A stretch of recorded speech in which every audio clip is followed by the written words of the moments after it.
চলিত IPL সিজনৰ আজি ফাইনেল মেচ আৰু ফাইনেল মেচখনত ছানৰাইজাৰ্ছ হায়দৰাবাদ আৰু কলকাতা নাইট ৰাইডাৰ্ছে মুখামুখি হ'ব আৰু কাগজে কলমে চাব গ'লে দুয়ো দলে যেন সমানে সমানে আগুৱাই আছে। প্ৰথমৰে পৰাই যি দুটা দলে ওপৰ জুপুৰি ভাল ক্ৰিকেট খেলি আছে আৰু সেই দুটা দলে ফাইনেললৈ উপনীত হৈছে আৰু নিশ্চয়কৈ মেচখন যেন এক ভাল আৰু ৰোমাঞ্চকৰ মেচ দেখিবলৈ পোৱা যাব। আৰু প্ৰথমৰে পৰাই দুয়ো দলৰ অপেনাৰসকলে যি ধৰণে পাৰফৰ্মেঞ্চ কৰিছে আৰু দুয়ো দলৰ অপেনাৰসকলে যি ধৰণে প্ৰথমৰ পৰাই মেচ সেট কৰি দিছিল, ইয়াৰ পৰাই পিছৰ শাৰীৰ বেটাৰসকলে ওপৰ জুপুৰি ভাল প্ৰদৰ্শন কৰি ডাঙৰ স্ক'ৰ কৰি বহুকেইটা মেচ জয়লাভ কৰি আহিছে ইতিমধ্যে দুয়ো দলে। আৰু দুয়ো দলৰ চাব গ'লে যেন সকলো দিশতে সমানে সমানে আগুৱাই আছে যদিও কিন্তু স্পিন বিভাগত ছানৰাইজাৰ্ছ হায়দৰাবাদে যেন কলকাতা নাইট ৰাইডাৰ্ছতকৈ কিছু পিছুৱাই আছে। কাৰণ হায়দৰাবাদ দলে যোৱা কোৱালিফায়াৰ 2 মেচখনত ৰাজস্থান ৰয়েলছক স্পিনাৰৰ দমতে মেচখনত পৰাস্ত কৰিছে যদিও ছানৰাইজাৰ্ছ হায়দৰাবাদ দলৰ স্পিনাৰসকলে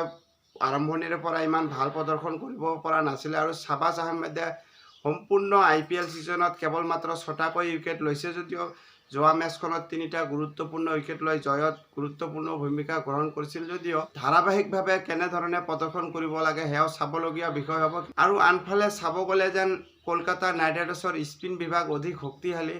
মিডিল অভাৰত যি ধৰণে প্ৰেছাৰ মেইনটেইন কৰি আছে প্ৰথম মেচৰে পৰা সুনীল নাৰায়ণ আৰু বৰুণ চক্ৰৱৰ্তী দুয়ো মিলি আৰু দুয়োৰে এই 8 অভাৰৰ স্পেল যেন ছানৰাইজাৰ্ছ হায়দৰাবাদ দলৰ বেটাৰসকলে গেম প্লান অনুযায়ী খেলিব লাগিব আৰু মিডিল অভাৰত যদিহে স্পিনাৰসকলক উইকেট নিদিয়ে তেনেহ'লে ছানৰাইজাৰ্ছ হায়দৰাবাদে নিশ্চয়কৈ আগুৱাই যাব পাৰিব। সেয়া যি কি নহওক সেয়া এক পৰিসংখ্যাহে, কিন্তু ফাইনেলৰ দৰে এখন ডাঙৰ ষ্টেজত যিটো দলে গেম প্লান অনুযায়ী প্ৰেছাৰ মেইনটেইন কৰি ষ্টেপ বাই ষ্টেপ আগুৱাই যাব পাৰিব সেই দলে জয়ৰ দিশে আগুৱাই যাব পাৰিব।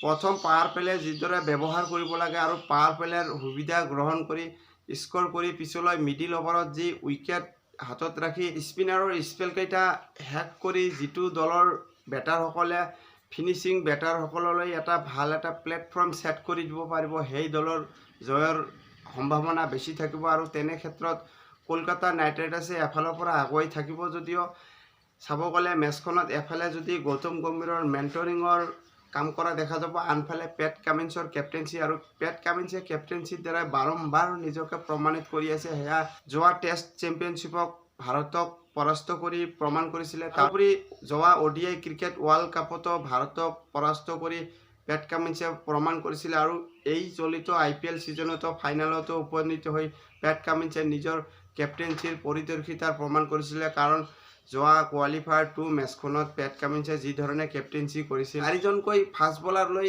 খেলি আছিল যিটো মেচত, আৰু পিটছত বল টাৰ্ণ হোৱাৰ লগে লগে যেন পেট কামিন্সে অভিষেক শৰ্মাক স্পিন হিচাপে ব্যৱহাৰ কৰিছিল আৰু সম্পূৰ্ণ সিজনত অভিষেক শৰ্মাই বলিঙে কৰা নাছিল আৰু বল টাৰ্ণ হোৱাৰ লগে লগে যেন পেট কামিন্সে নিজৰ যি কেপ্টেইনশ্বিৰ দ্বাৰাই বুদ্ধিমত্তাৰ প্ৰমাণ দিছিলে। চাবলগীয়া বিষয় হ'ব যে মেচখনত কোনটো দলে বেছি প্ৰেছাৰ হেণ্ডেল কৰি আগুৱাই যাব পাৰে সেই দলৰ জয়ৰ সম্ভাৱনা বেছি থাকিব।